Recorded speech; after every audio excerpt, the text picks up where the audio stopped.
Welcome to the People's Guild with me, Wasco, and my co-host, B. Jangles. We're a couple of Splinterlanders that love exploring all things Praetoria with a wide variety of guests from all across the community and Splinterlands universe. Thanks for tuning in and enjoy the show. All right, welcome back to the People's Guild. Another week, another episode. We've got another wonderful guest for you guys today. He is one of the first faces that anybody coming into the Splinterlands universe is bound to come across. He's one of the biggest YouTube creators out there for our game, and he's. I'm not sure if it's a compliment, but I'm gonna address it as a compliment. He's been dubbed the King of Hopium. And I think there is a lot of truth to that, but we're here to dig a little bit deeper into that. So without further ado, we've got Infidel1258, 12, Dwayne Cunningham hopping on. Thanks for taking the time out of your day, Dwayne. Welcome.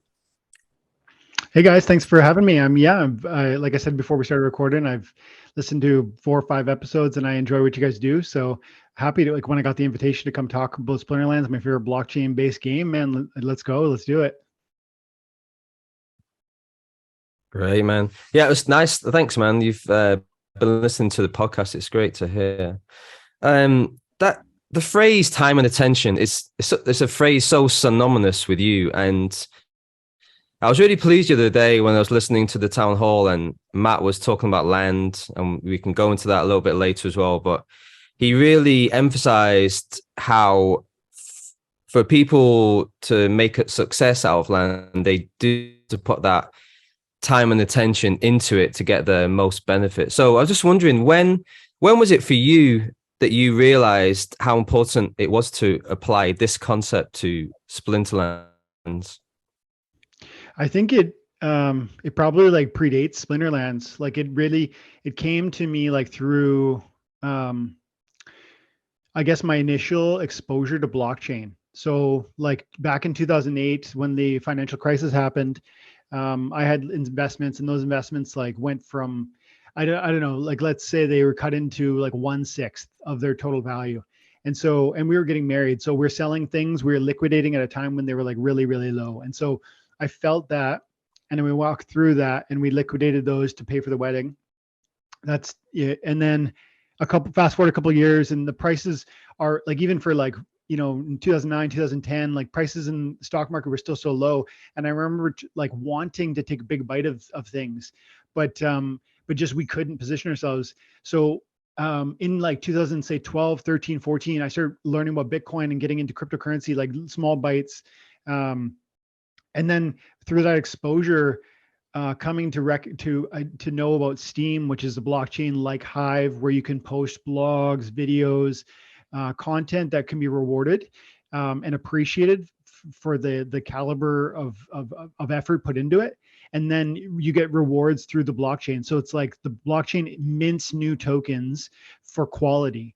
And I'm like, wait a second, like I'm being paid by the blockchain for my time and my effort. And so it's like, that was the beginning of something. And then I through Steam, where I was introduced to Steam Monsters, which is now Splinterlands. It's the same game. It just went through a branding change under the moving from one blockchain to another. And so it was this evolution of recognizing kind of the corruption of traditional markets and you know, quantitative easing and all, you know, I don't know how finance we want to get into, but like all of that world bringing me to blockchain, and then watching what blockchain can do, whether it was through Steam, which was running Steemit, or whether it was Steam Monsters, like I said, now Splinterlands, or even whether it was Brave Browser. And like, I'm getting token rewards for clicking on an ad for, you know, my time and attention. And out of that, just realizing there's this whole, like whether it's Google, whether it's Facebook, whether it's, you know, Instagram, YouTube, they all know that my time and attention is worth something. And the question then was, do I, or do you? And it's like, wow, I'm going to try and leverage that for myself. Like I'm going to try and use certain tools that allow me to claw back some of that value rather than just surrender it to some of these major corporations I just mentioned. Yeah, that's great, man. And I've got to say, time and attention has certainly become synonymous with Infidel1258, and it's so cool hearing I think regardless of you pick one of the content creators in our space, and your phrase has slowly kind of created ripples and crept into other people's verbiage, and that's how you get rewarded in this game is time and attention. And credit to you for coining that term and bringing it to the blockchain game. And you're absolutely right. The social-fi aspect of Hive and Steam is absolutely brilliant. I'm wondering, are we ever going to see something like that kind of creep into the more traditional social media platforms, Twitter, YouTube, Facebook? And I feel like, how are they going to compete without it? As soon as people hear about Hive, and if you dedicate time and attention, and you're creating valuable content for your respective community, and you're getting rewarded with tangible value, how do these more traditional social platforms stay relevant? Mm-hmm. Yeah, that's a great question. I think that the answer is that I believe that the answer is they won't, but there's between here and there, I think there's a lot of big steps that have to happen. Like I talked recently in one of my videos on YouTube about how I think SPS is an amazing opportunity. And maybe you guys want to talk about that later, but like SPS being 2 cents, I think it's way undervalued from where it will be one day. And then some people say, well, be careful about saying that because you don't want, newbies to ape in on the confidence you're projecting. And I hear that, but at the same time, there's too many barriers for them to do that. Like, it's like, they're just logistically, you cannot acquire SPS unless you're like a vet and you know how to navigate a number of different exchanges, and how to deal with bid buys and setting working with the market and moving tokens around and private keys, all this stuff. And so that same barrier exists for the growth, like it's preventing or limiting the growth of like the let's say blockchain socialization or blockchain let's say like it's allowing legacy social media to continue to exist and to thrive, because this is a barrier. Like they don't understand tokens. They don't understand, like, look at Library. I've been following that. I tried to mess with that like years ago. Look at 3Speak. These are different like platforms where you can post like video content, and you can receive cryptocurrency for that effort. You might argue there's no reason to be on YouTube. And you might argue, like, why put all of your content there, but the audience isn't there, and the audience won't come until these technological, let's say, challenges are smoothed out for the average lay person. Yeah, no. I also want to kind of, like, you mentioned about, well, Ben mentioned about like peaked, and we're kind of trying to, make headway in that community. And I'm just really interested in just the whole mechanics of how communities work. Like, I'm really interested in like past history about how important communities were, and we're just seeing this resurgence of how important communities are.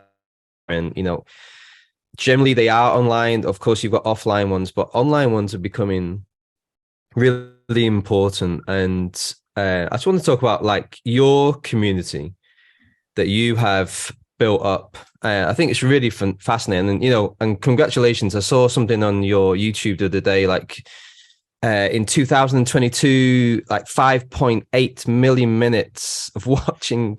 People have watched your channel. That's like amazing, right? And you got 6,500 subscribers. That's another great achievement. So well done on that, man. And like, can you talk about like your community and like why it's so important to you? Mm-hmm. Yeah. So I guess the first thing is, yeah, that was wild about however many, it was like, yeah, 5 point whatever million. And it's astonishing to me. Like we were talking before we started recording about how, you and I had spoken before in really the beginning of like that blowing up. And I just continue to think of myself as a guy who likes this game and who is eager to talk about it. Like I just love it so much that I will enjoy a 90-minute conversation about this thing. And I love helping people think through the impact of it. And then out of that, out of that kind of curiosity and I guess thirst for more of that, those sorts of conversations, I start to meet people who feel that, who share that excitement and that joy. And then it's like, wow, like this, we really like something, like we have this special interest that we really do share, and that most people don't. And so that's just something I want to hold on to. And so then we create the guild, and it's like, there was only, I think, 1,000 people in the guild, or sorry, in the subbing to the channel, maybe when we created the guild, Time and Attention. And the guys in the chat, and Kieran, I think, were you part of like the original conversations? Like, I think maybe you were at Wasco. I seem to remember the name, the IGN. Was it Wasco Rabbit? I was, yes. Yeah. That's the baby. Yeah. So I was in TNA 2 or time. I just had to take a bit of a step back from the game.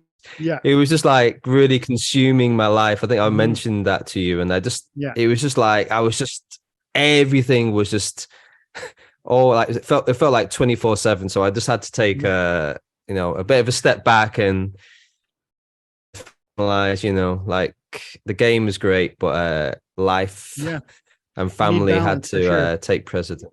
Yeah. You need balance for sure. And I think that's like, I'm always striving for that too. Like, even though I cover it every day, and but I just really do feel like, let's say an hour a day thinking about this, what I think is a revolutionary opportunity, and not just like a really cool thing, but it is cool. Not just entertaining, but it is entertaining, but like actually financially a unique opportunity. And so it's like and then it's so rare. I can't talk about it with people I'm walking real life through. It doesn't happen at my office. It doesn't, like, my real life friends are not like, hey, like, I got such and such on my daily grind. What'd you get? It's just like, to satisfy this interest for me, I need to turn to, this community and people like yourselves who want to get more from that. So community, man. And like, Splinterfest was so exciting for those reasons last year in Vegas, to go there and to meet people like yourselves, standing and like hearing and learning and talking about, and even debating. It's so awesome, because I love it so much. I want more of that community. So yeah, community is super important. Well, can you kind of, so you just mentioned kind of the birth of the Time and Attention Guild umbrella. Can you kind of walk us through timelines wise? So we're here in February 2023. Can we kind of zoom out and look at, what kind of trajectory and growth did your umbrella of guilds, from its onset to now? What has that looked like? Yeah, we so the channel, my YouTube channel, I'd say blew up in like August, or maybe it was July. I can't remember now, of not last year. So 2021. And let's say by September, I feel we were talking, me and the members, like the channel went from like 50 subs to like 1,500 subs in like, I want to say maybe 3 or 4 weeks. And then maybe 8 weeks in, late summer 2021, we start talking about, we're over 1,000 subscribers on a channel, special live. Let's talk about this. And like, they come on, I'm like, guys, I want to make a guild. Like, let's make a guild. Who wants to be in it? And everybody wanted to be in it, that was there. And we were able to get, we filled the slots, and we did a bit of a lottery, and we made Time and Attention 1, then and there. And then very shortly after, I made TNA 2. So those are like the two that I kind of, I guess, and 4. TNA 1 and 2 are like, they were the beginning of this, and we grew our team of competitors through like recruitment, through tournaments, through word of mouth, through people who were following the channel and wanted to get into a guild. And then we started getting to a place where people who were interested in the game and who just liked what I was doing, or the aim of the vision that I have for the game, started coming along me in Discord and saying like, hey, Dwayne, our guild is maybe interested in coming under the banner of TNA because we feel the same way you do. How would you feel about that? And so that's something that's happened over the last year and a half. And we've grown. We were up around 10 guilds a couple weeks ago. A couple of the teams stepped back. I guess different vision or whatever. All the best to them. But yeah, I think we have 7 right now, and some of them are very competitive, including TNA 1. We're in tier 4 brawls, and that's just been this like like all good things. It's like super slow, and then it just snowballs into this. How do we have 7 guilds? Like how are some of them among the strongest guilds? How did I get here with I've got 5 million power on my man? You know what I mean? Like all these things happen like one step at a time, and then suddenly you just look back and you're like, wow, look what's happened. Yeah, there's a big push from the team. It feels like for people to join guilds, and we're starting to see the benefits from being in a guild. So for someone who is thinking about joining the guild or possibly starting their own guild, okay, yeah, let's go down the starting your own guild. Like, what have you learned since the inception of TNA that you could pass on? Yeah, that's a great question. I think it's super important. This might seem like a digression, but I think it's really relevant.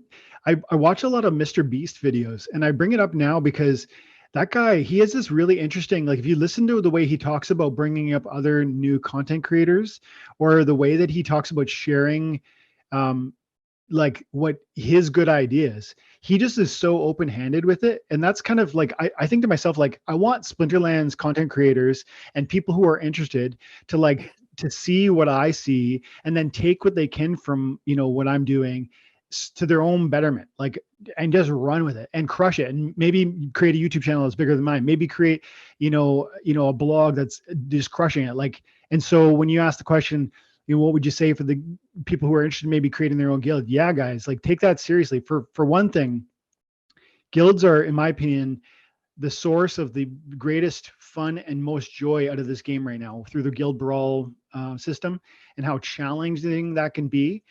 And not to mention how rewarding it can be.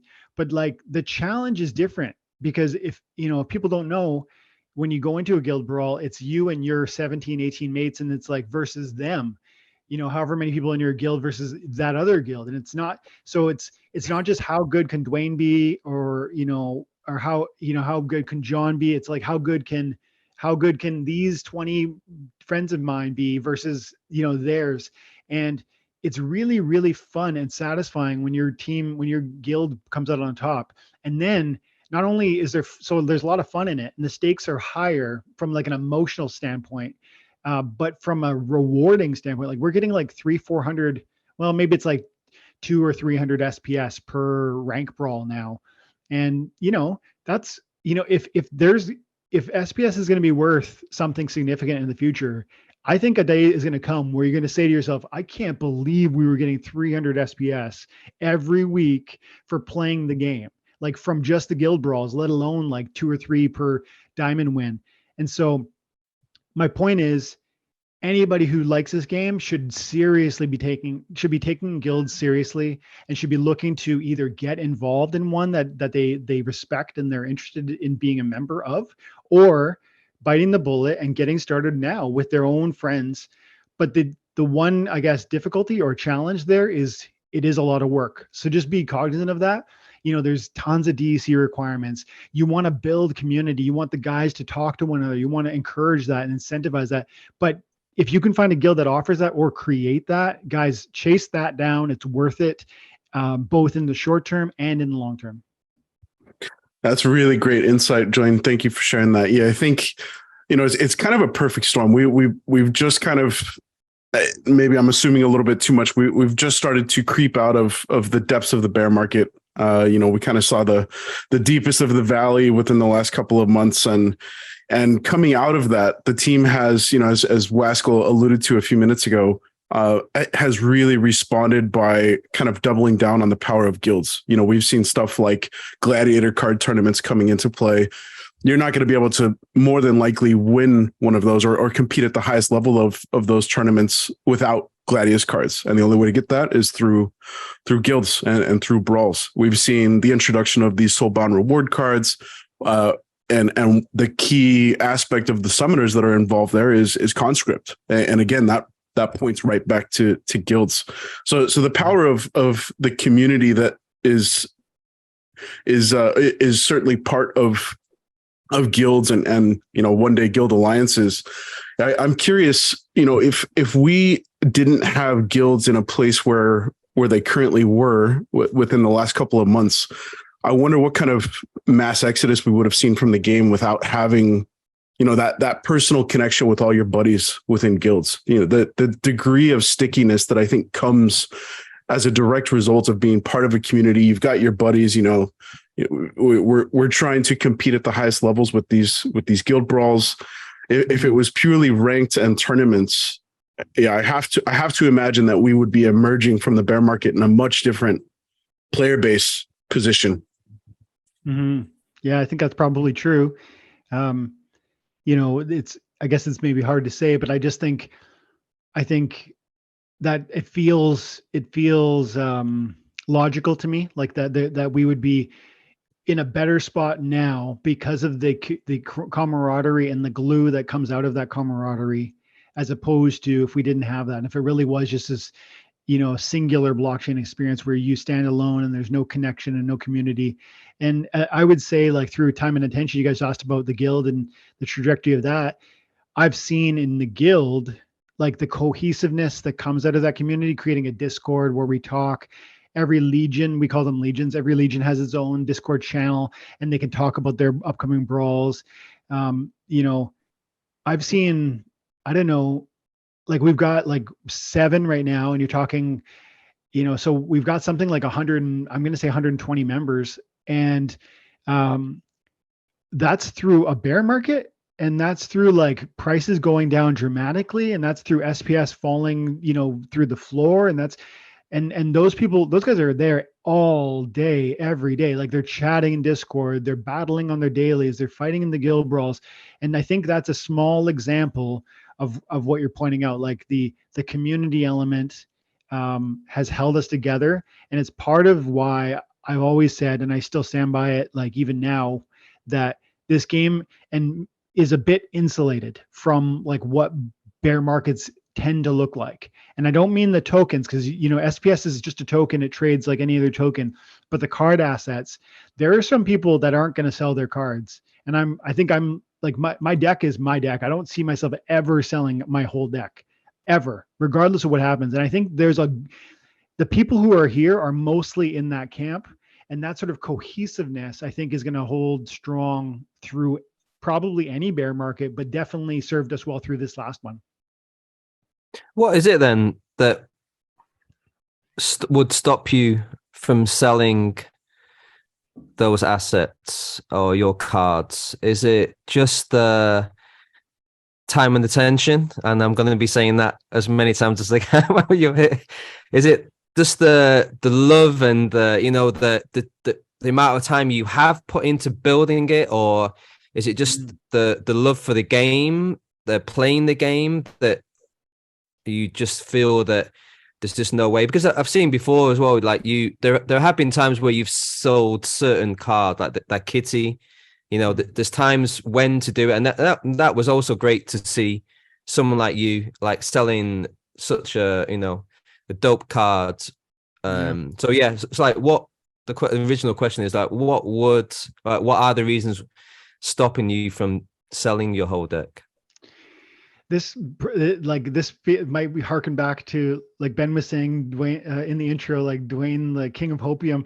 But I really feel like Splinterlands is a money tree. And the idea that I would chop that money tree down for a little bit of lumber to burn in the winter, like, what? No.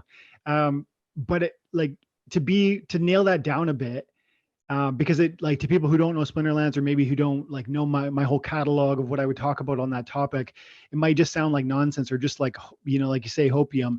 But I think there's like logic that undergirds that statement, whether it's the fact that each of the cards I own there's only so many of them. not only is there a limited number, but there's actually a reducing supply constantly because of the nature of how we burn them through consolidation to upgrade each card. And those are just two facts that make owning these cards really interesting and desirable. So if there's a growth in player base, if there's a growth in player base, and you might say there'll never be any significant growth, I would disagree. But if there is growth in the player base, and if I'm right about there being a decrease in the supply of cards, that's like a recipe for appreciation. And so from one part of the answer to your question is like, I don't think that the opportunity is over. I think the greatest opportunity for Splinterlands is in front of us. And so the idea that I would sell my assets now at a moment when even though I told you guys before we went live, like the assets are like 56,000 now for my cards alone. And that I paid about $5,000 American for those. And so you might think, wow, like that's pretty significant. Like maybe that could change your life in some ways. I could pay off part of my house. I can, there's lots of things you could do with that. And it's all out of a video game. So like, why not? But I just see so much greater opportunity. So the financial side is part of it, but also I just still love this game. I've been playing it for I think it's 4 years now. I could check in a moment, but it's pretty close to 4 years. And I still play it almost every single day, unless I just get too busy and I can't. And that joy is still like vivid for me and growing because of all the new things, whether we talked about brawls a minute ago, land is coming, and that sounds super exciting.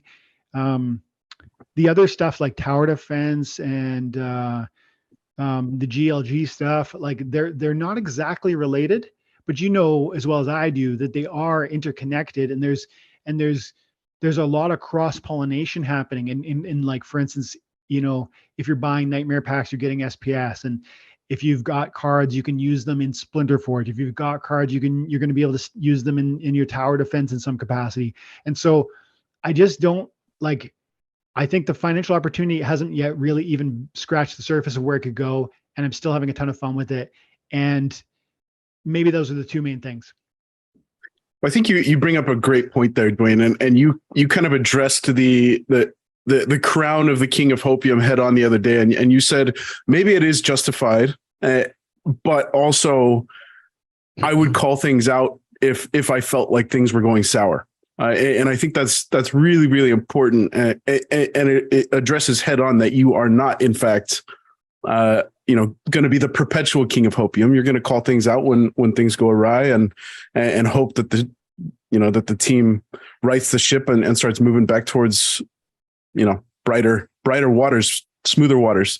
I'm curious, Dwayne. So you just alluded to all of the things that have recently been coming into the game, and I'm right there with you. I think the full of the community was kind of feeling a little bit of a lull period, especially after the announcement of the layoffs, and everybody was kind of scratching their head, wondering, is this it? Are we capsizing? Are we going down? Is it time to sell? And the team responded, I would say, very much in kind with, hey, just steady your loins, and good things are coming. And sure enough, the last couple of months since those layoffs, I would say have been, we've seen more in the last couple of months than I would say in the previous 5, 6, 7 months of the game. Just in terms of the magnitude of the overall developments that the team has brought to the table for us, and kind of announced for what's coming in the next couple of quarters. So all things kind of considered, Dwayne, in the next couple of months, what is it that really kind of piqued your interest and sparked your energy for what's coming? What are you most hopeful for?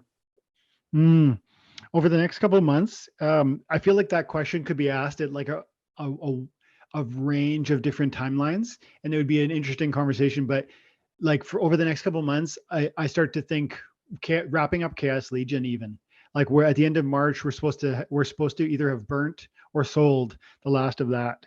And I think people for a long time have said, and if they haven't said, they've implied that there was too many Chaos Legions, and the implication of that is that they will never appreciate. And sometimes that's unspoken, but sometimes it's directly spoken. People feel, well, Untamed went up and Dice went up and Beta went up, but those were so much smaller circulations of packs. We're never going to see something like that with Chaos Legion. And as we talked about, I think before we went live, reward cards have started ticking up. And my personal reward collection, ever since they announced that those reward cards were going to just stop, the reward people FOMO started to kick in. People, they were selling them 2 weeks ago for half a penny, and then suddenly they double. And we're talking the same card, Vinar Heatsmith, in Pellicor Deceiver, Pellicor Conjurer, etc., etc. And in some cases more than double. Like I've moved my reward assets moved from 10,000 to 14,000. So my point is, I'm really excited to see what happens out of Chaos Legion as that is resolved and put behind us, because I think we've already kind of seen it a little bit. Like looking at the non-card market on Splinterlands, right now I'm looking at the non-card market and it's $2.39 to buy a Chaos Legion pack off of a person, like off of the peer-to-peer market. $2.39. And Christmas was 6 weeks ago, 5 weeks ago. And remember, we had the Christmas sale in Splinterlands where they did that massive bulk buy for Chaos Legion packs, and pretty well the whole community had access to participate in that through YGG, which is another amazing guild, and love a lot of those guys over there. So shout out to them. But they opened up their bulk buy to the public, and they were you could buy Chaos Legion packs for like, I think it was $1.60 or $1.53 or something. It was in that neighborhood.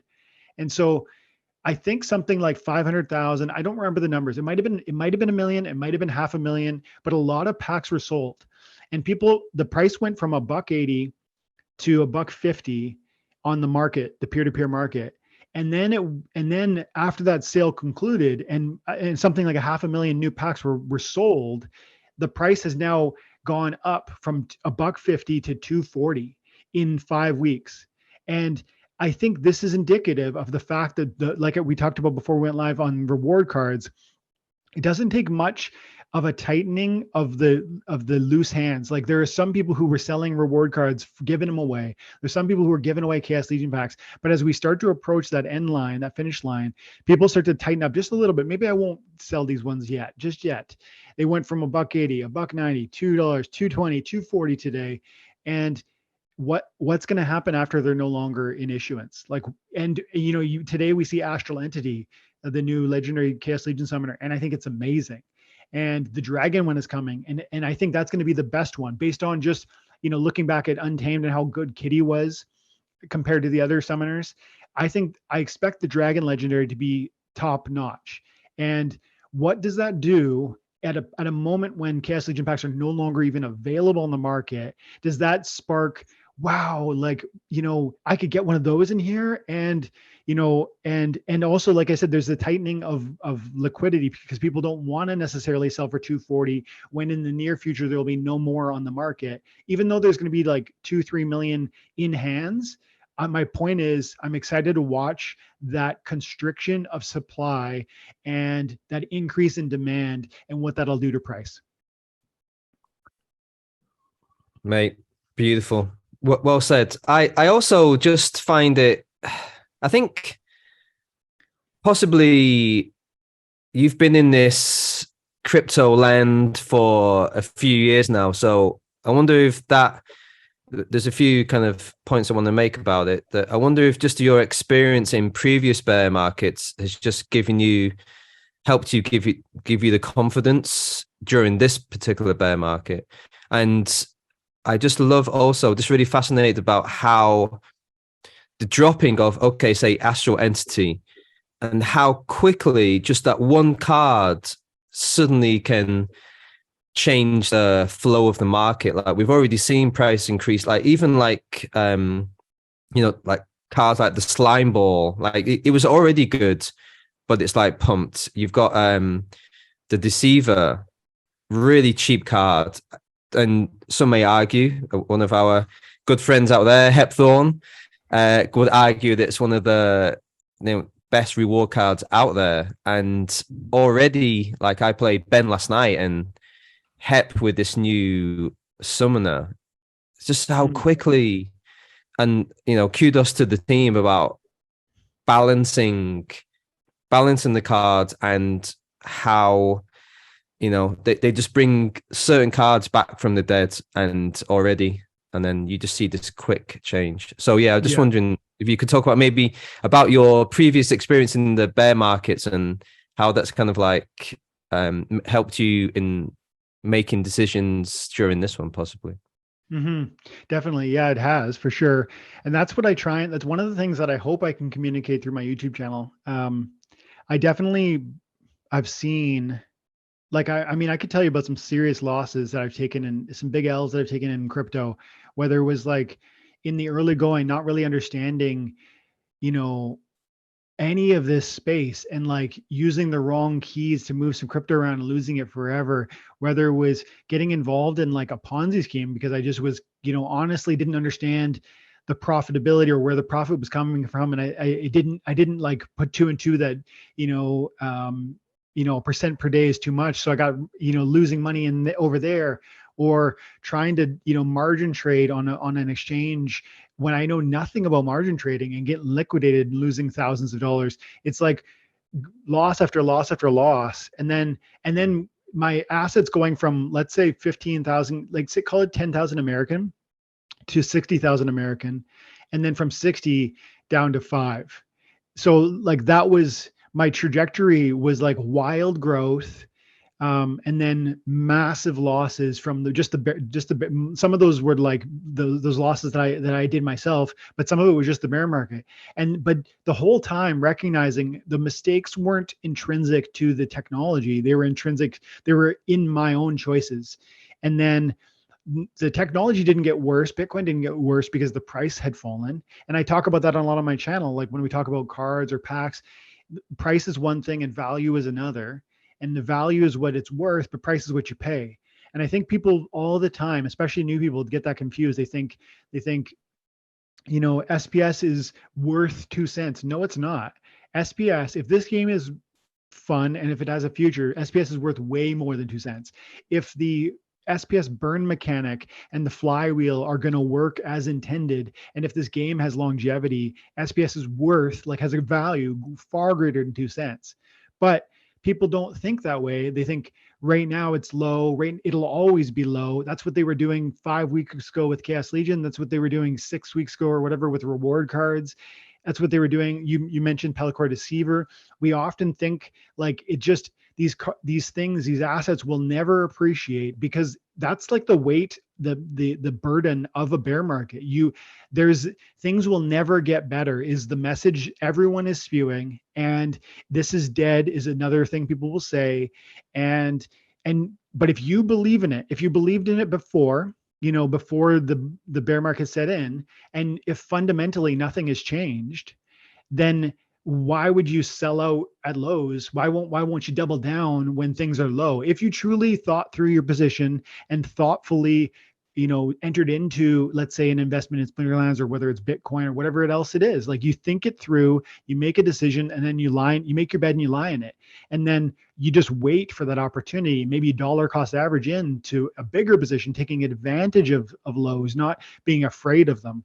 And so that's been my approach. And it did come out of having survived like massive losses, but because it grew, I would say that confidence it grew out of the idea that this technology is revolutionary. And if it is, like I said, I came to that position thoughtfully. Thanks, babe. And I came to that position or that decision or that idea thoughtfully. And if nothing has changed, I'm going to stand on that ground, and nothing has changed except better and better and better news releases and, new angles and new opportunities. And so I think that answers your question, but you tell me if I missed some part of it. No, you hit the nail. Yeah, no, to be honest, you hit the nail on the head. And I just wanted to hear about your experiences, because I do remember you have experienced the previous bear market. And I do remember you mentioned about the losses that you took, but you just, took it like just as a valuable learning experience. And I just think it's, for those new players that are coming into the game or anyone into crypto, I think they have to hear these stories that, and just so that they can avoid the mistakes that we made, because I'm like you, I definitely made them, but yeah, I just think yeah, it would just benefit people more in the future. Yeah, Can I say one more thing there, Kieran? of course. I guess I really want to underscore something that I just said, but that not everybody will have heard. People, when I say things like I just said, they will express, they will repeat back what I said, and in their mind, I just said, whenever your favorite token goes down, buy more.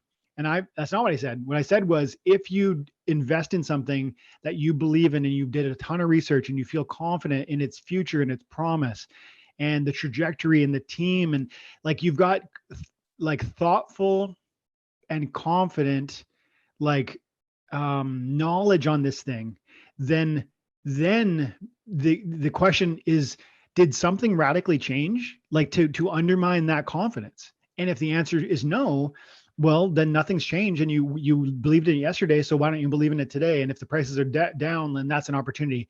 But yeah, that's just really key, because it's not just as soon as prices go down, buy. It's like, do you still love it? Okay, then what changed? Maybe buy. And that's how I've always handled it. Yeah, I think as well, another thing it's important to say for those people who are just coming into this, into the crypto space, it's just they see people making this profit and they want a part of it. They see people, getting all these reward cards and all these gold foils and all these big SPS, and they want it. But to be honest, that is not always the case. And one thing I've definitely learned is just that, and I'm throwing it in again, just the time and attention. It's just, it's not about making the quick buck. It's about just investing slowly, just taking your time and doing it that way. And that's why I mentioned it before. I was really happy Matt did say that, but maybe sometimes it just goes over people's heads. But I definitely picked up on it, that you're not gonna make an instant buck on land. And I think that's really important for people to know, because as soon as it gets going, the FOMO is going to happen, right? And you're going to get people like showing people maybe what they're making, and then people are just going to, woof, I want a piece of that. And I think it's important for people to know that. And just going back to, go. Do you want to? I guess I just wanted to add that Ben was saying earlier, what was he saying? Is about, you're talking about land and about, not making a quick buck. And then that made me think about the fact that there will come a time, and I say this quite a bit on my channel, that things are going to go so well, and I will come out and do videos in those moments where it'll be like, guys, hold your horses. Like, this is exuberance. This is like bull market. Calm down. $700 plots of land we had. SPS was $1. DEC was 2 cents. My cards were worth 2 or 3 times what they are right now. Like, we're going to reach exuberance again. And when we do, good, thoughtful individuals will say, this feels bubbly, and ask real questions. But you're going to see in those moments, the common sentiment isn't going to be, slow down, guys. The common sentiment is going to be, things are never going to slow down. Like, give me more. And that's FOMO. And so recognizing, hopefully people, I just know, whenever the full proper bull market is here again, I'm going to be saying things like, you should maybe sell some SPS and cards, and commenters will tell me, I know they will, that I don't know what I'm talking about. And that's just going to rinse and repeat every 4 whatever years, right? That's what I think. Yeah. Sorry about that. I thought you were going to jump in then. Yeah, no, for sure. I was going to ask you, you mentioned about the team and about researching before you buy something, always doing your due diligence and researching. What is it that gives you the confidence in the team? Like, what is it that you see in the team that gives you the confidence to move forward with this game? Yeah, that's a great question. I mean, I think there's like, it's multifaceted, the answer, but I mean, part of it is that there is like an open door policy, and you see the weekly town halls, and you see aggro. There's every week staying like longer than like he doesn't need to do that. They don't have to do that.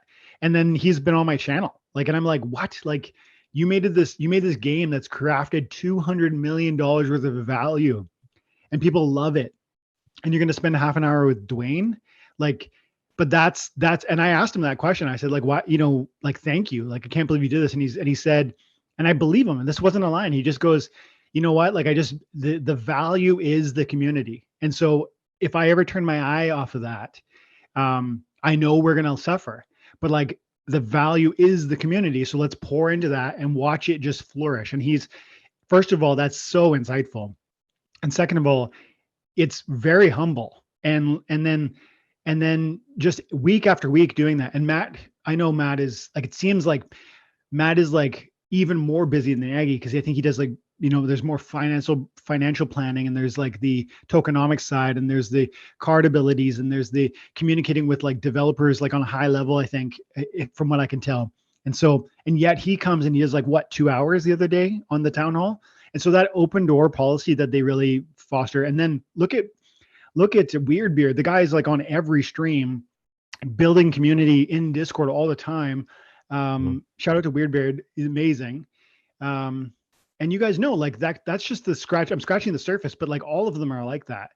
And that is huge. But then also watching them come out of the last bear market. Like I said, when I really got into this game, we were in a bear market. My crypto went from 60 US to 5 US, 6 zeros to 5,000.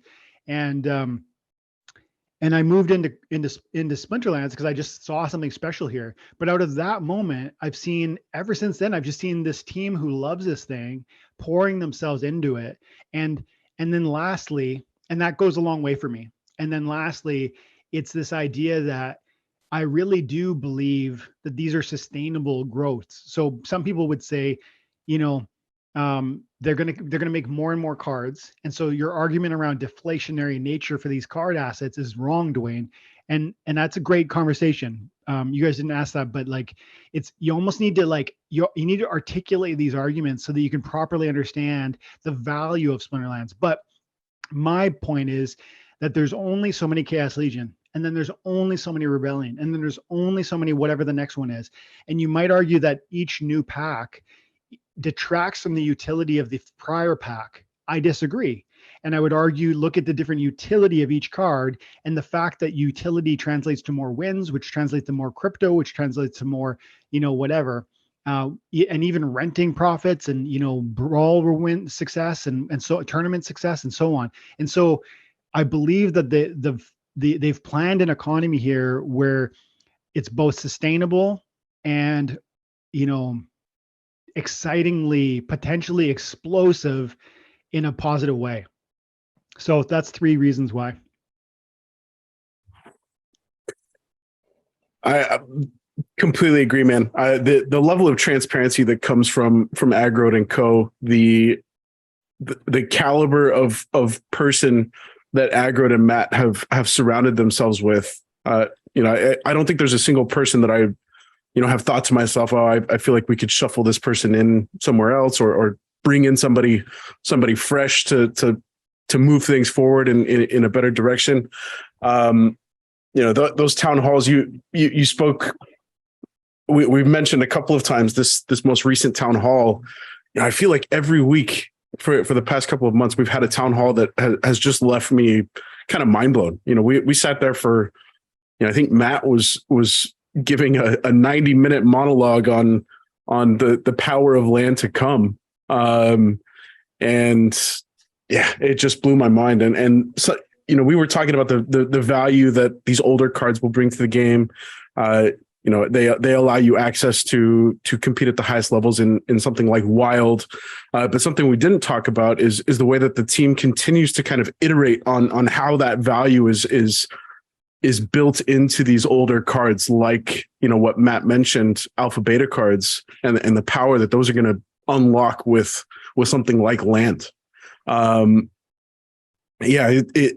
have to imagine that Matt has kind of thought through what does land look like, and what does management of these plots and tracks and regions look like, a few years down the line when Chaos Legion is as ancient of a piece of history as, Alpha Beta is to us now. Yeah. Yeah. So you're saying, like, as we get further along and the assets that are currently common or like being released, like Chaos, we'll get to a place where those will be like the betas and the alphas. And what would that look like? Is that the question? Like how transformer or how different will it be then? Is that what you're saying? Yeah, just for, if we zoom forward 2, 3, 4 years, Chaos Legion is going to be, buried in the depths of wild, just like Alpha Beta is to us currently. And I would have to imagine that, what does that look like for future players? What does that look like for, from the team's perspective in driving the value forward for those older cards? Yeah, it's funny to think about that. Hey, I think that makes me think about what we talked about earlier about there's some famous saying about how people are apt to like believe that whatever's happening now will always happen. Like there's something, I can't remember the saying, but that I feel like it's true. Like whatever is normal now, you just kind of take for granted it's always going to be normal. I think that's what humans do. And whether it's like your health, whether it's, the trajectory of your investments, whether like, and I talked a few minutes ago about the bear market. In the middle of a bear market, no one is calling for like the next bull market. They're all pointing at how the sky is falling. And in the middle of a bull market, no one's saying like, guys, patient or be careful. Everyone's saying like more, more, more. And I think in this moment when Chaos Legion is being released and it's still unwinding, no one is really, there's a slowly growing momentum of people who are starting to realize it's almost done. And I know that's true because, like I said, despite having sold 500,000 packs or whatever in December, the price has ticked up, and those packs were sold for $150. So if you want to argue to me that like those people, like that should imply that the value of a pack is $150 because they just bought them for $150. Why isn't there 500,000 on the market right now for $165 or whatever? Why is the price $240 today? Because people are starting to see that the tide's turning and we're actually coming around a corner, and then there's not going to be any more. Yeah. Well, I want to point something out. You dropped on your YouTube channel. I think you pulled it from one of the comments from one of your previous videos, and the quote that you referenced really resonated with me. And I think we're seeing the power of the words that you shared kind of come to full fruition. And the quote was something along the lines that the worth of water isn't realized until the well is dry. And we're starting to see that well dry up, and the market is responding full on. And you've seen this time and time again. And I was talking to Kieran to Waskell, over the last couple of weeks as we were kind of preparing for this episode with you. Ever since I've been in the game for about a year, and like most folks, you were one of the first faces that I kind of came across in my research within YouTube. And this whole time you've always been consistently saying that this current reward card run is going to come to an end, and we're going to see the response to that within the market, within the game. And we finally reached that, and it's a little bit almost unbelievable because the things like the Pellicors, the Venaris, those are the only reward cards I've ever known. And now watching those fall out of print entirely, and the market starting to move to respond to that. And, like Waskell mentioned a few moments ago, we have the advent of somebody like Astral Entity that single-handedly drives up the value that somebody like a Deceiver could bring to your squad. Yeah, I just want to not really a question built in there, Dwayne, but I just want to call out that, you called it, man. And it's the end of an era, and we're entering into the Soulbound era. Mm-hmm. Yeah. I've noticed it's so common for people to say that, Chaos Legion was too big, and even we're burning packs now, and that was something we voted on, and we voted on that, right? That was a past proposal, right? Yeah. Yeah, it was. Yeah.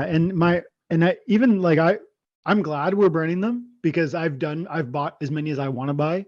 And actually it means that the packs I'm currently holding are worth more, because 10% of all possible packs like are gone forever.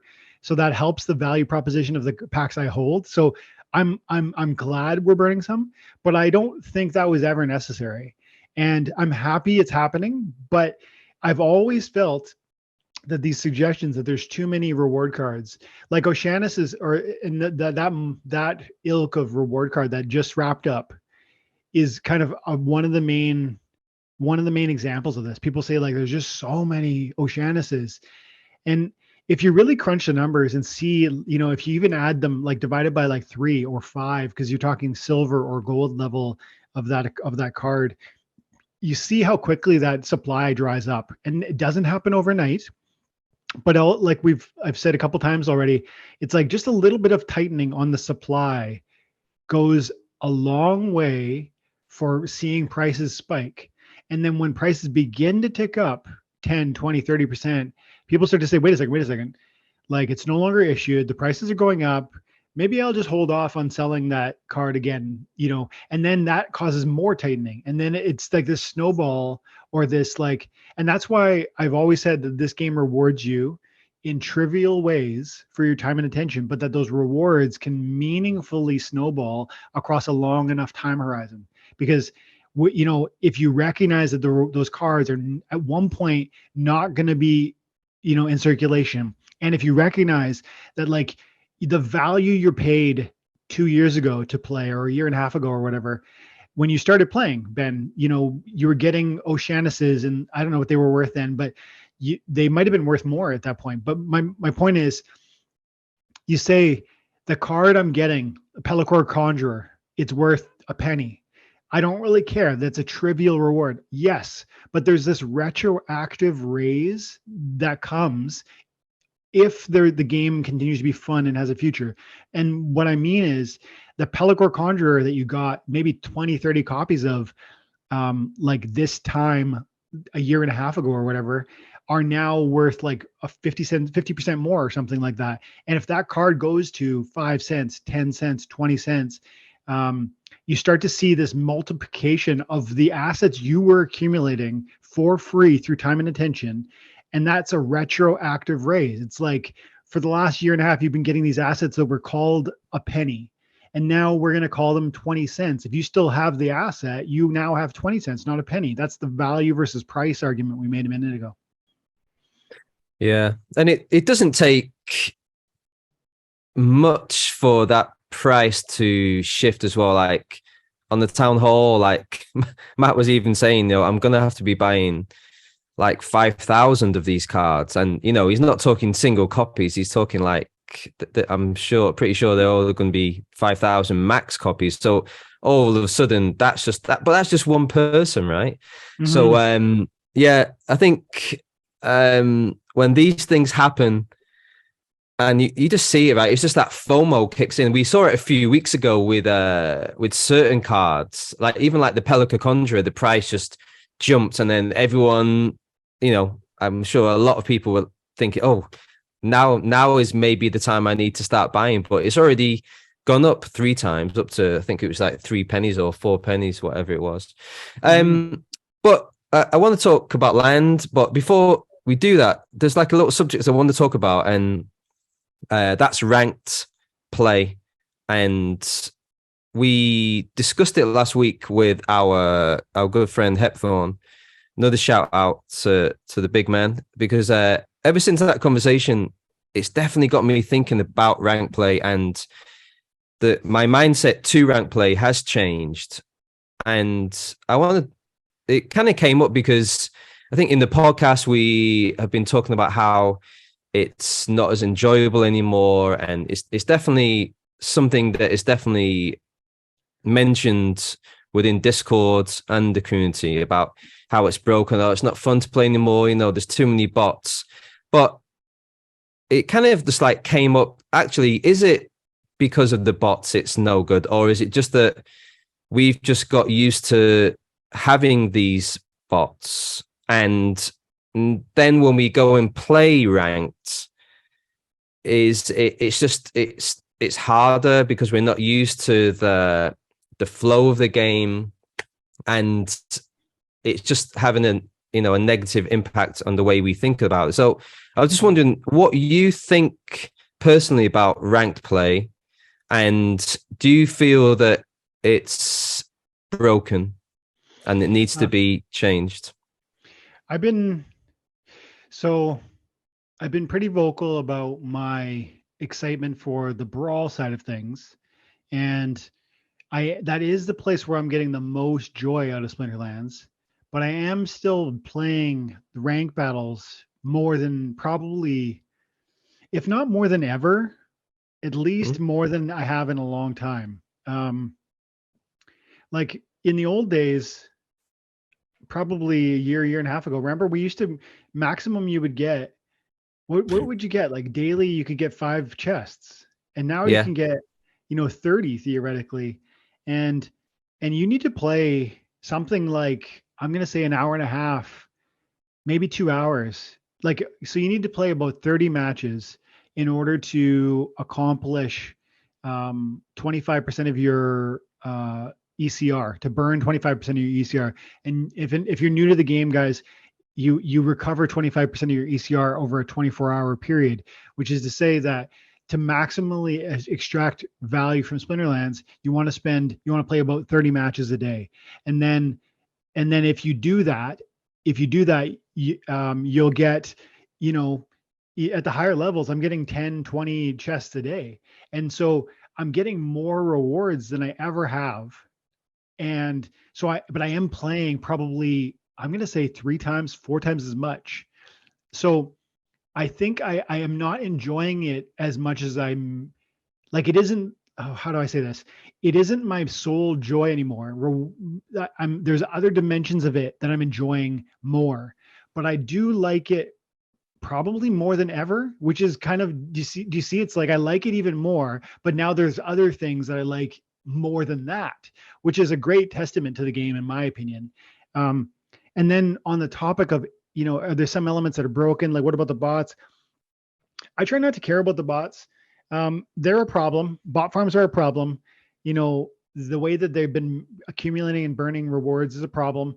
But I feel like over the years, I grew up playing tabletop board games with my buddies. We play a lot of Lord of the Rings living card game. We play Monopoly over the years. Play Settlers of Catan. And the thing that I've recognized over the years playing these games with a wide range of, crews and cliques, like, people play games differently. The rules, the house rules they will change from time to time. And you might say, like, you knew how to play it. You knew how to maximally win when the conditions for victory were X, and now the conditions are Y.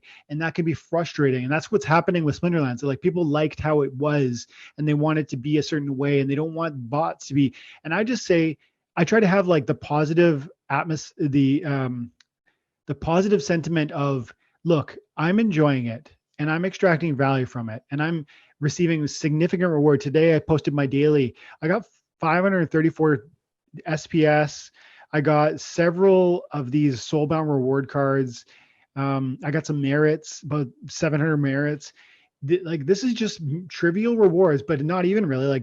500 SPS is no joke. For playing a game. Like, I would do this for free. I do this all the time. I play Diablo, I play Apex Legends. I get nothing out of that. And here I'm getting something you might argue is trivial, but like I pointed out earlier, is going to add up over time and then snowball in value. So I guess, long story short, I'm really loving the rank battles, but I just love other elements of it even more. The game is taking more of my attention, not less. And I think that's a testament to the fact that I still do really love it.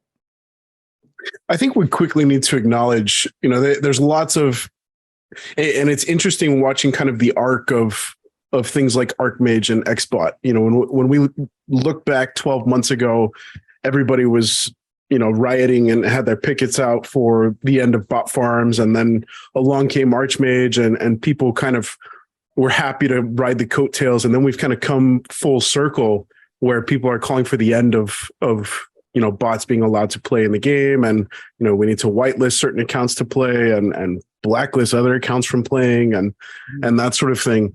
But taking a step back and just looking at what, and credit to somebody who tossed a comment on our YouTube video about this last week, the acknowledgement of the technology that allows for that. At the end of the day, we're playing a video game.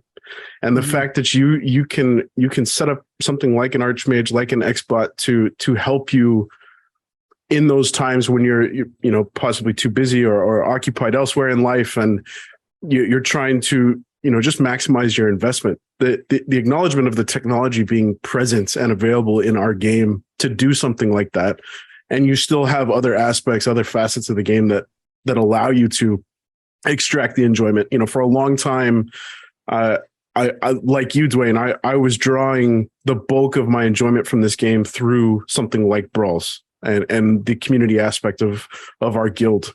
And credit to our guild, we're part of the YGG Brawlers group. Shout out to Team Niflheim there. Nice.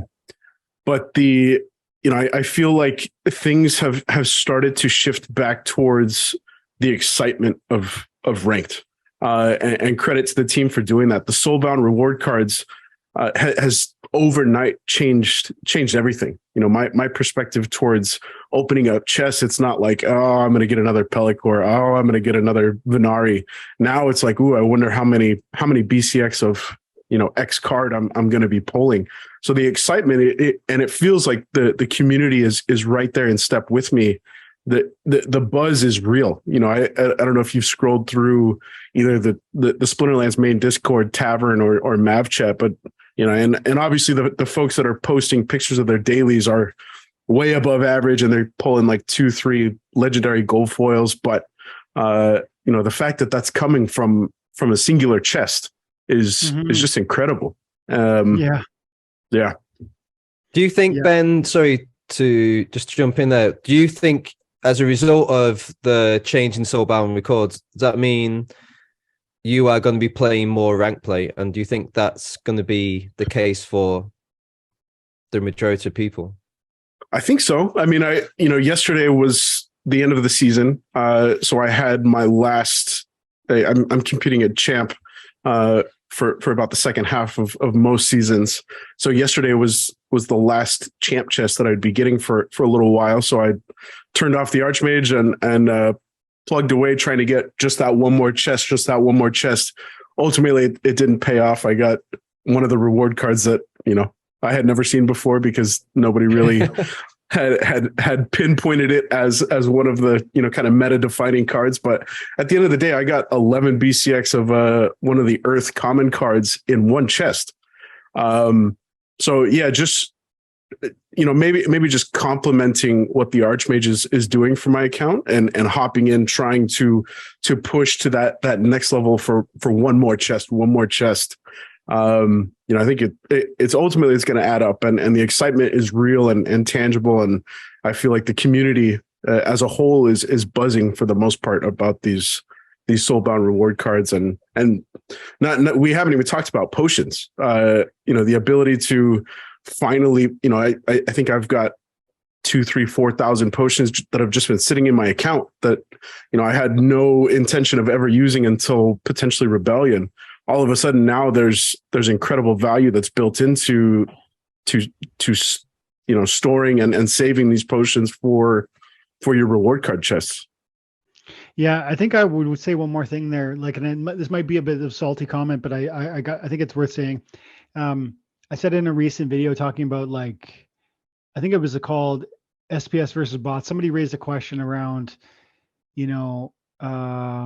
just like bots is always this dirty word here. And I just think focus on what you're doing, and then out of that, you're going to position yourself in the maximum way for your own benefit, as opposed to pointing fingers all over there. They're like, oh, they're running a bot farm, or we got to find these people and put an end to that.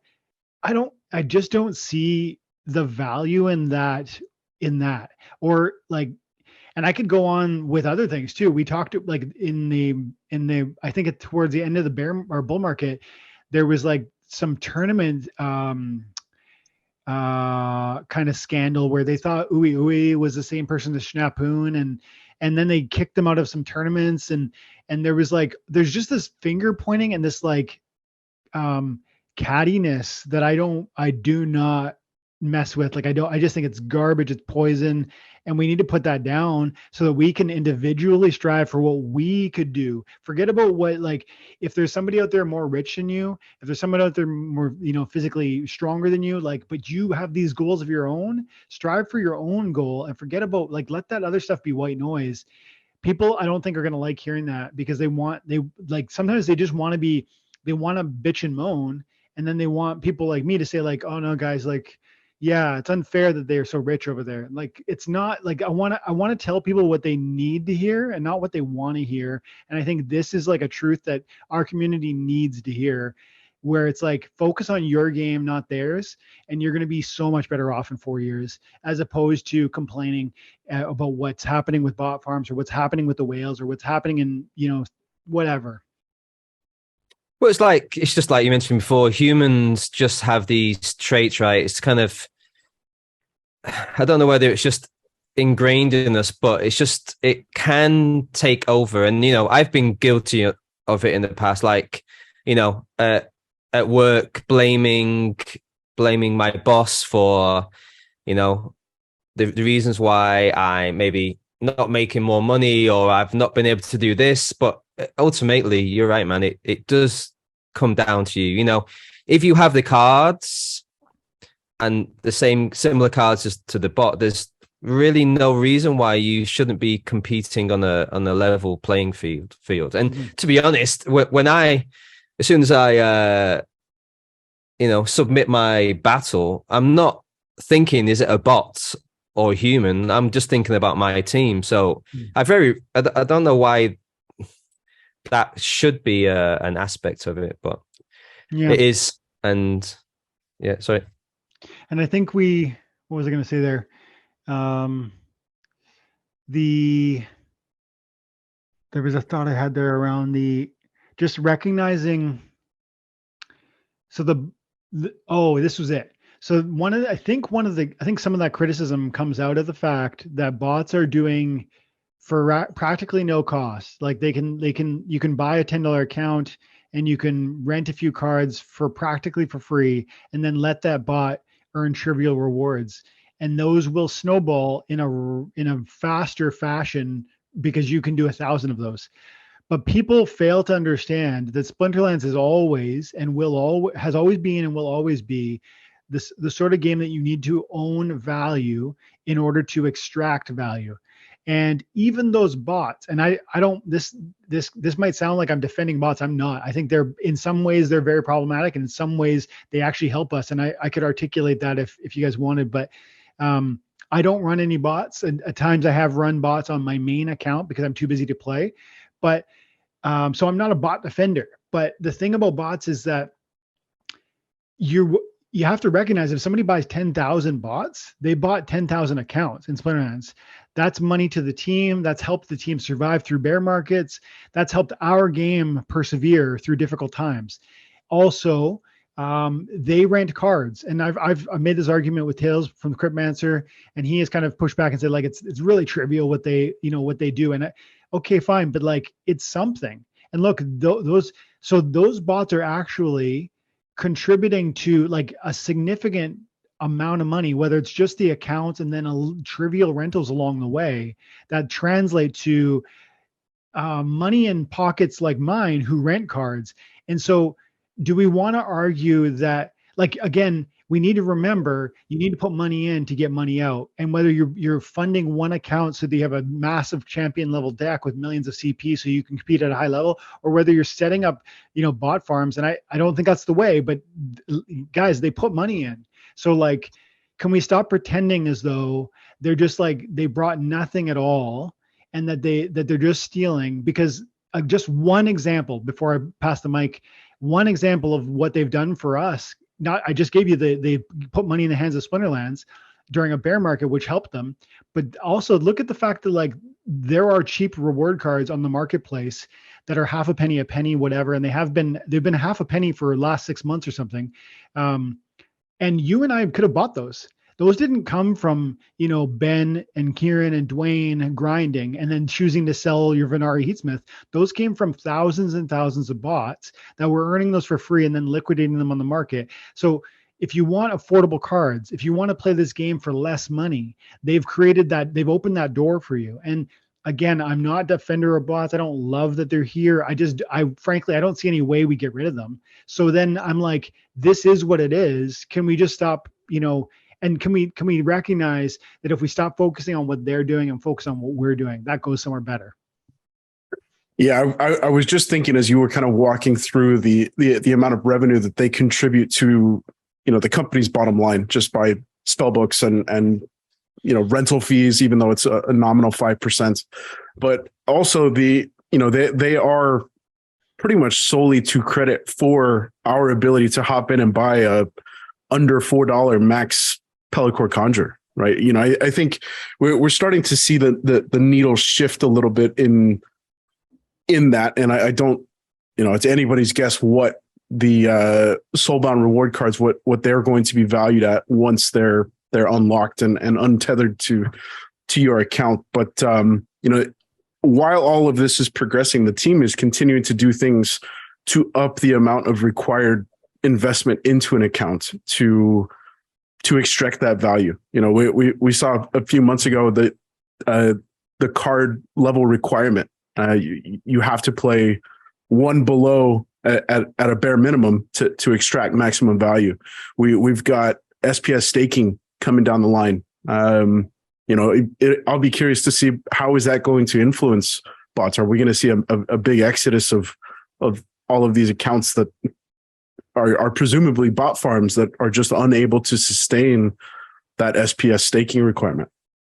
One more thing. Another thing, like I've been here, like I said, 3-4 years now playing Splinterlands, and I used to wait 2 to 5 minutes to find a match. Like there was 1,500 people playing this game a day, and now there's 200,000 accounts playing. And you might argue those are bots, and I would argue most of them are. So I'm not trying to say it's good. I'm just saying, look, they've offered some benefits, like the finding a match relatively quickly has been a beautiful thing that has come out of them. And if we ever get rid of bots, I want to see Splinterlands create their own bots so that we have this sort of matchmaker opportunity where we're not waiting 5 minutes for a match. Because guys, it sucked. Kieran, were you gonna say something? No, I'm very happily listening to your take on all of this.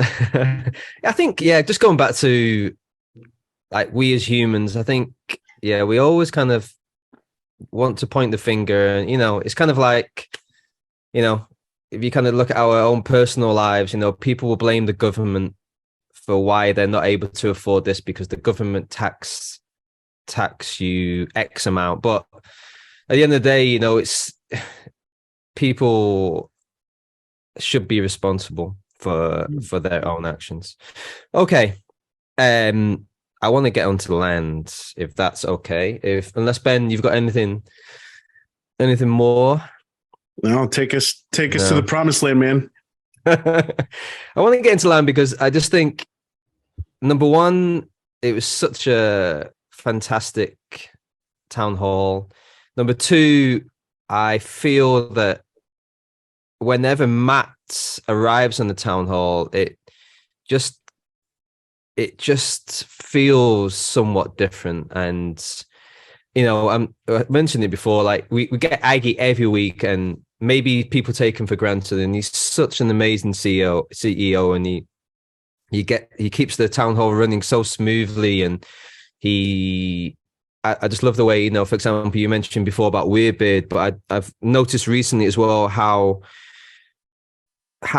Aggie really listens to people, and he's like asking them questions about their opinions. And, we're just so lucky that we're kind of just like a fly in the wall, right, of these meetings, because sometimes maybe they don't actually get time to speak about the things discussed in town hall.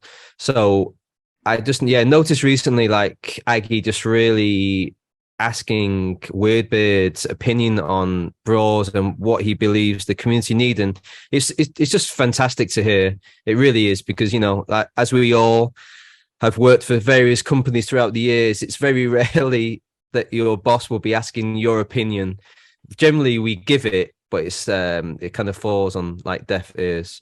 But with regard to land, I know I remember you had a tract of land. Maybe you can talk about what you have at the moment. And I'm just wondering, we've had like a couple of days to digest the town hall. What mechanics of the land, now that we've had a bit of time to digest it, what mechanics of the land that Matt discussed are exciting you the most and making you think, wow, this is just gonna rock? Yeah, I agree. It was a very, very, and actually Ben said it's like over the last few weeks, like every time it happened, a new town hall happens, you're like, wow, wow, wow. And I definitely felt that way. I said, I recorded a like a 30-minute video. It's on my channel. Guys, go check it out. I think it's called Land Explained in 30 Minutes. And it's actually 29 minutes and 10 seconds. And it's it's from yesterday, I think. And it's got about 800 views, which is on the higher end for me. So that's like, there's a lot there. The thing is, the whole town hall was full of detail that if you're interested in land and the future of what that's going to mean for Splinterlands, because even if you don't own land, this is gigantic for card ownership, for card availability, for the rental market, for SPS, for even the battle mechanics, because we're out of land, we're going to see items and spells, and those are going to change how the battle of the game works. So this is so pivotal to what our game is going to be, that everyone should care, and everyone should watch the full hour and a half of like Matt talking. You're right. I think it was a 3-hour town hall, but like there's an hour and a half roughly of Matt going on like monologue about how important fact after important fact. But you asked me like, what were the things that really resonated? And there were 3 things. And I in my 30-minute summary, I go through like this, and this, but then there's 3 main that I thought were the true takeaways or the deepest cuts. And the first was, Ben said it like Matt, or Kieran, maybe you did. Somebody said Matt's saying publicly he's going to be buying cards. And he's never said that before in this way. And he's like, guys, you're going to need 5 cards per plot of land. And the fuller they are, like the more max level, the more CP they have, the better for the production of that land. So you're going to want older cards if you can get them, but you're going to want max copies if you can get them. And there's not enough. So take this as like fair warning, says Matt. Like, I'm going to be buying now, and I'm going to buy a lot of them. And if you're smart and you recognize what this means, you will too, is pretty much what he said. That is so crazy and amazing. And I think most people didn't really hear it. Like honestly, that should spark a massive card bull market, because the creator and developer of this game is like, guys, this is coming. And again, we always take for granted that the state we're in will never change. Right now, we feel as though cards are going to be easily accessible. Rental markets are going to be ripe with accessible, cheap cards. I don't think that's going to be true once land comes out, guys, because you need 5 cards per plot. We got 150,000 plots. Max level cards mean 400 commons and 115 rares, like on each of those slots, one within each of those plots. They talked about Rooney is going to have a special place, and there's only 3,500 Rooney. Like every type of card, old to new, is going to have such an increased utility and I think value proposition as land actually launches.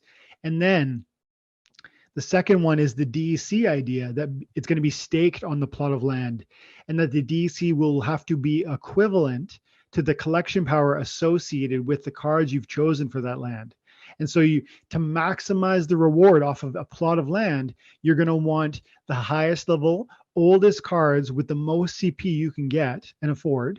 And then you need enough DC to cover the burn value or this collection power of that card, which again, on older gold foil, like the more expensive older cards is going to be a higher collection power, which is going to mean more DC. And Matt said, this is going to, and that's not even talking about buildings on these, on the plots that then need DC to upgrade and whatnot.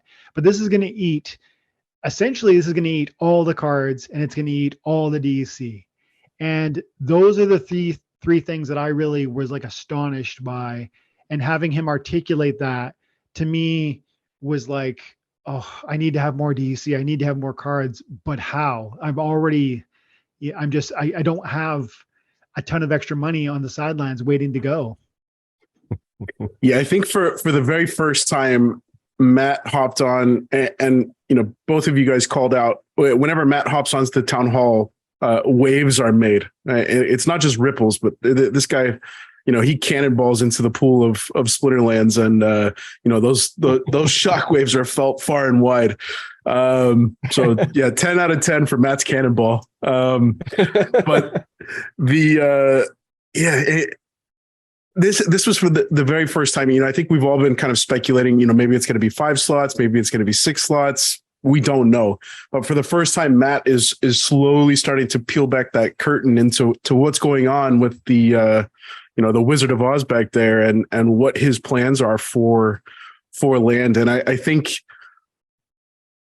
you just mentioned, Dwayne, that maybe people aren't hearing that, but I think there was just so much to hear, right? There's so much to unpack in that 90 minutes.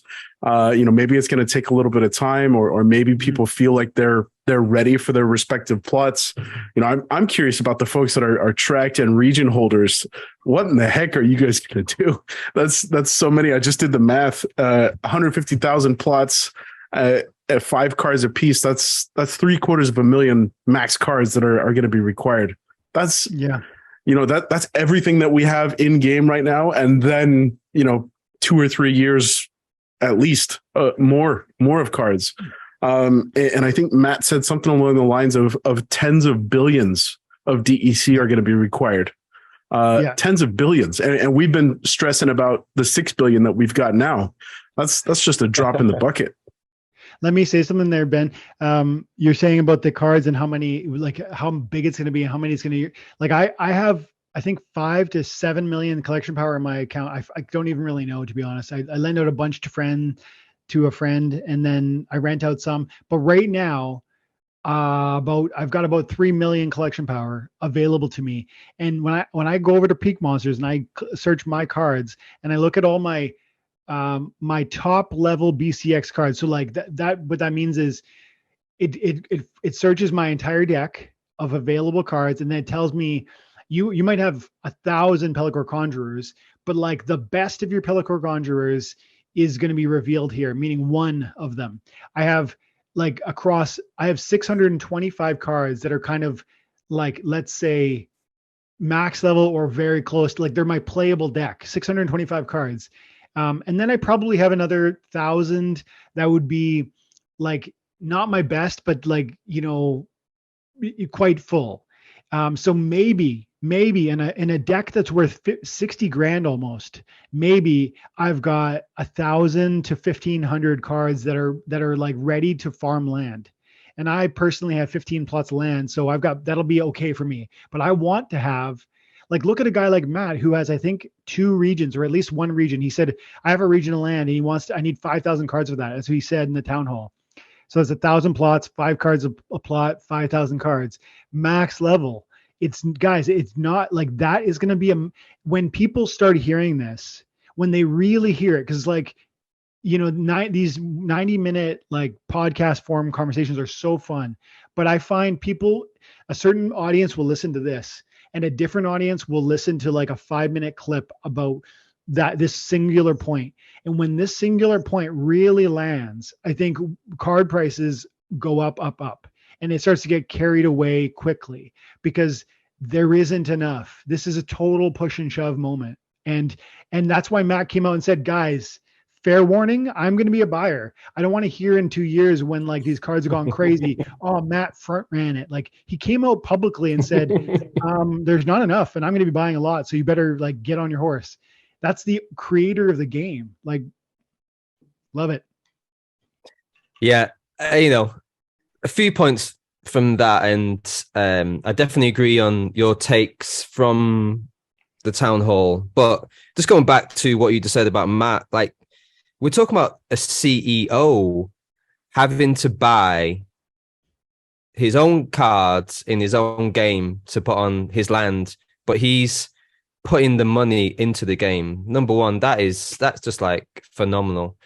And two, like apart from your takes and Ben's takes, I think like where Aggie mentioned as well that he mentioned something. I might mess this up a little bit, but about how they're flipping the production from the company making these cards and items to the community having the ability to produce, and that's pretty game changing, right? Yeah, that's a great point. He said, Agrod said, land is so gigantic because it's the turning over the keys of the printing press. And he said, first of all, we made $200 million worth of assets through this game, Splinterlands. And that's like the cards and the appreciation, the SPS, and all of the assets they've created out of thin air are valued in that neighborhood, $200 million. And then that wealth is distributed across all the players.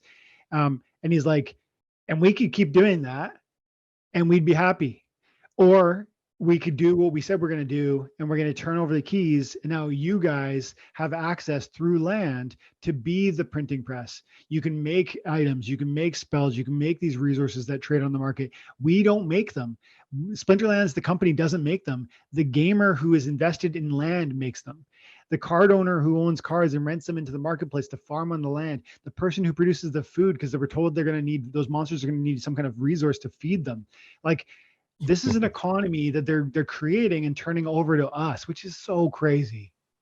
Yeah, I think, and that was exactly the phrase that he used, was handing the keys of the printing press over to the people, and he followed that up with, if that's not the peak of decentralization, then I don't know what is. And it just feels like we've been kind of weathering what feels like a perfect storm for the last 12 months since kind of the bear market started to sink in a little bit. And just the overall moves that the company's making, we haven't even touched on other stuff like guild alliances and battle pass and, these additional tournaments and quarterly promo cards and this potential mini set that's coming up in the next couple of months and Rebellion in the next 5 months. There is just so much. And there's something for everybody, which is what really excites me. We've just focused on a couple of small aspects of what's to come, but it's a great time to be in the game. It's a great time to get involved into the game. It's there is absolutely something for everybody, and it's really exciting to me, man. Mm-hmm. Yeah.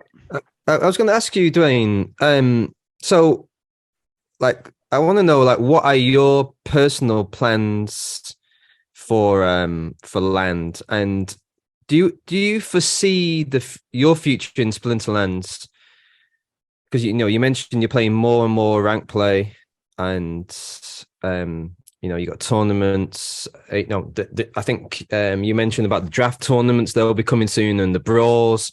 You get a lot of fun from that. But do you foresee a time where a lot of your time taken up in Splinterlands will be land, or is your that love for the game? Do you feel it will be too difficult to let go? That's a great question. I honestly don't know. I honestly think this game might retire me, and that sentence like astonishes me. Like I say it regularly, but it still hits me like a truck because I really believe it's possible, and it's a video game that might retire me. But I look at the cards, I look at the appreciation, I look at the SPS token and how it's practically free. I look at, the brawls and how they're paying 300, SPS, every week to me. I look at, the guild buildings that we're building and the tournaments that I have access to, the land and what that's going to do, these other games and how the interconnected nature, like GLG is giving me tokens because I have SPS.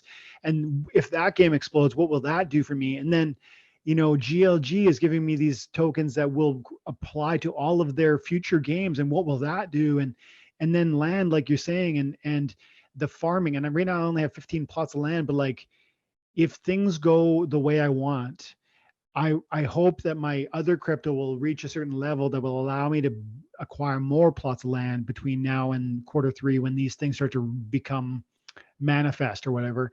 And so I really do think land is going to be gigantic, but I sold my land at a time when, like you pointed out earlier, I sell things sometimes even though I love them. I don't just, be simply because I love it, I hold on to it. Like Kitty was an amazing card. I sold it because I saw opportunities.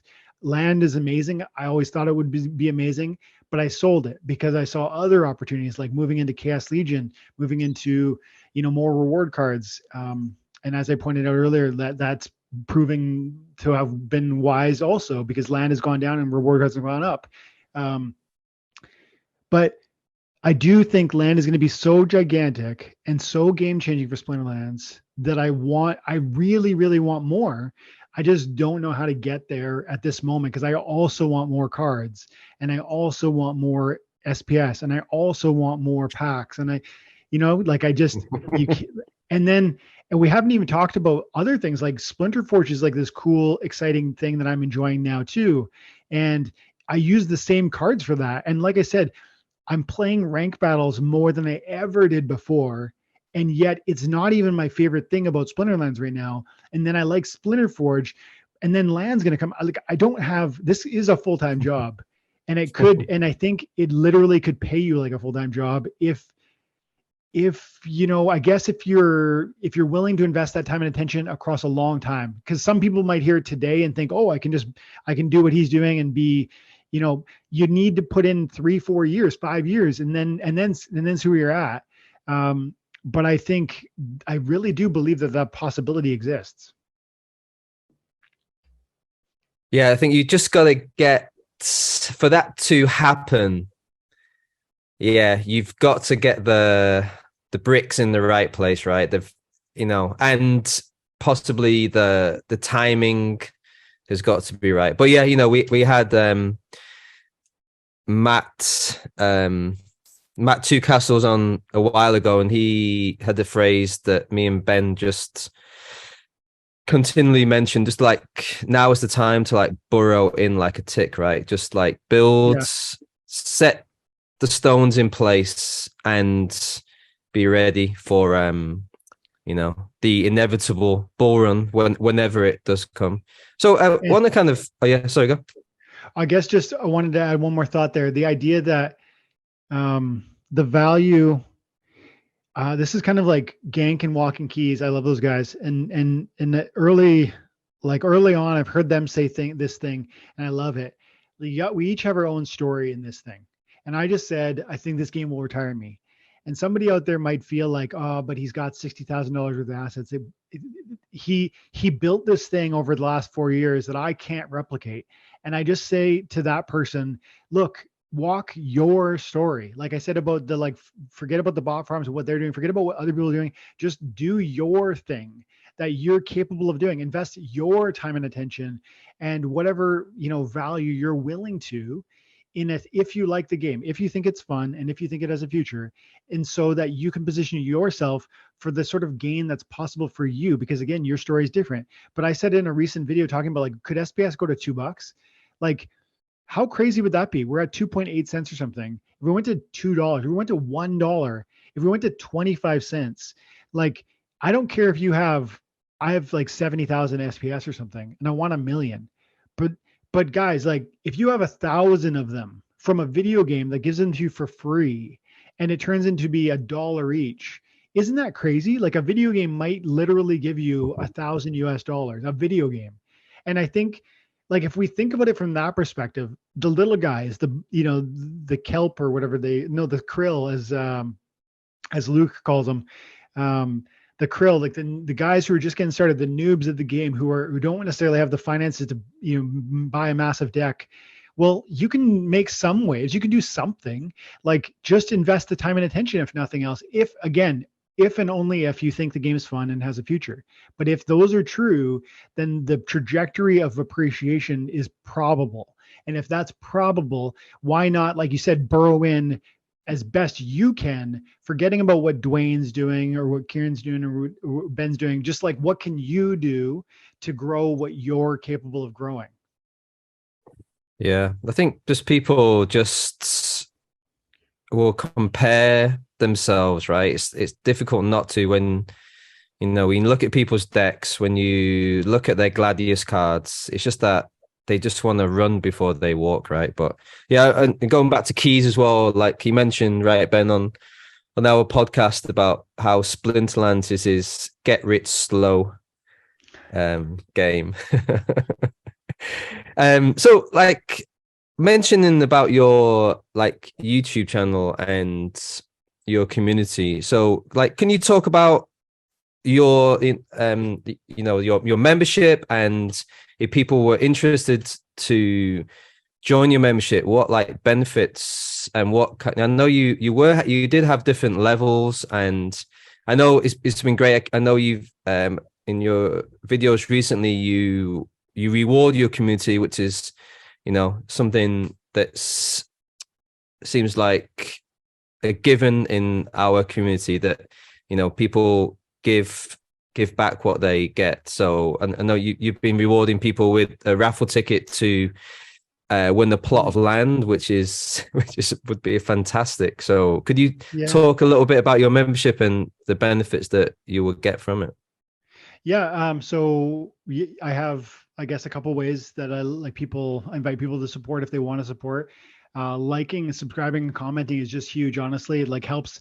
Someone recently asked me in a video, like, how do you craft your videos? And it's like, it's because of the community driving conversation in the chat. So like, that's one way that people can support my YouTube channel without any sort of monetary commitment. But if people love the content and they want more of my content, they can support through the membership community tab on my YouTube channel.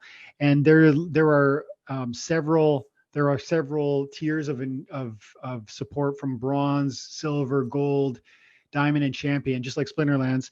And each of them is like a monthly commitment. I think $3 all the way up to $150 at the champ level. And they all offer different things, whether at the lower levels, whether it's every level, those guys are invited to my weekly live events, which are usually private. And so then they get their questions answered. They get we get that direct exchange. There's usually 10 people live in those things. So it's this intimate moment where I'm, building community with these guys. Then I've got a host of member only content that's available to them and them only. But then I also, at the higher levels at champion and diamond, I do like once a month lives with just those people.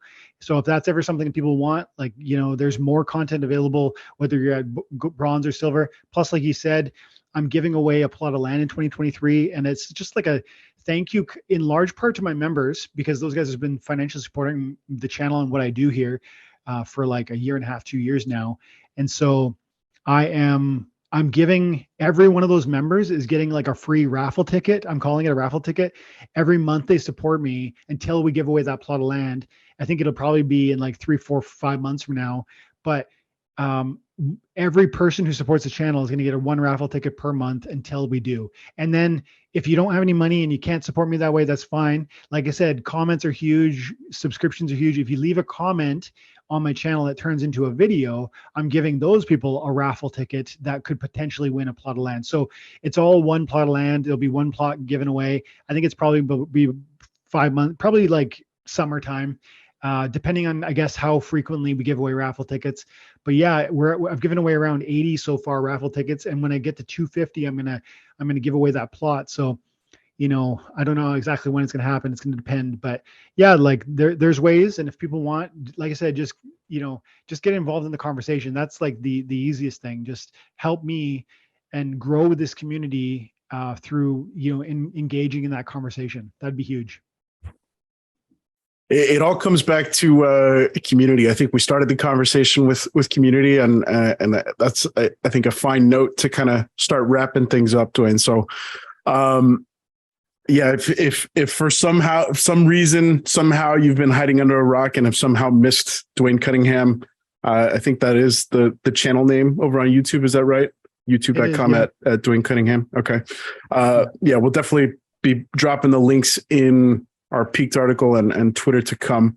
Dwayne, do we have any parting words of wisdom from you?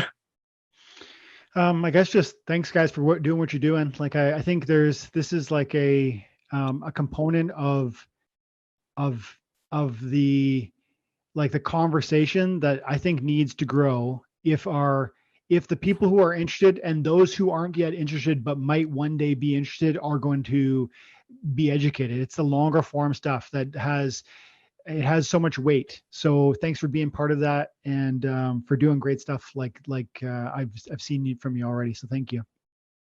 Thank you very much, man. No, I really appreciate what you're doing for the community, what you have done for the community. And as Ben mentioned before, like, you were my first kind of avenue into Splinterlands, and I'm sure you were for many people, and I hope and I know that you will be in the future, because what you're building and have built already, it's just got more legs and legs for it to grow and grow. So good luck for the future, man. It's been great talking to you, and hopefully we can get you on again. I know, after speaking to you as well, like after we've had a year or so since I've last spoken to you, but yeah, definitely it's been really nice speaking about Splinterlands, and I've definitely got even more pumped. Like as you mentioned before, it's like we don't have many people to talk Splinterlands with, so whenever I get into these podcasts, I just get even more pumped for the game. So thank you very much. Yeah, me too, and I really appreciate it, guys. Thank you. Okay, for all of you out there, you have been listening to People's Guild.